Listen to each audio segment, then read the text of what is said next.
Je me permets de faire un tout petit point de situation. Didier Raoult est à nouveau persécuté par l'État français et je dois faire un petit arrêt sur image à ce sujet. Je précise que je n'ai pas de conflit d'intérêt non plus avec Didier Raoult ou l'IHU.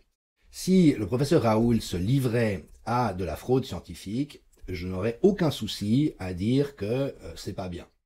Mais là, en l'occurrence, il est actuellement diffamé publiquement par le porte-parole du gouvernement français et des journalistes, avec beaucoup de paires de guillemets, au motif qu'il aurait falsifié la première étude sur l'hydroxychloroquine et l'azithromycine publiée à Marseille sur la base d'un rapport d'inspection dont Hélène Strohl, qui est inspectrice générale des affaires sociales, vient d'écrire que c'est un tissu de mensonge et c'est totalement indigne d'un rapport d'inspection.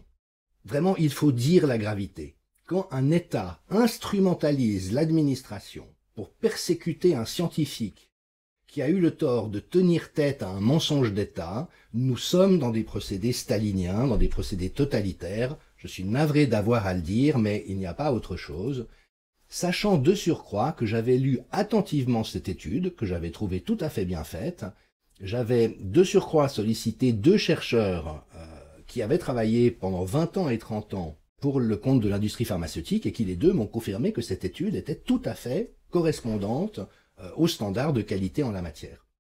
Et donc, c'est malheureusement un des thèmes que nous rencontrons aujourd'hui. Vincent Pavant a montré, par exemple, comment les modélisations de Cauchemez qui ont servi de base à l'État français pour imposer les confinements, pour imposer le pass sanitaire, pour fermer les restaurants, sont truquées, elles sont frauduleuses.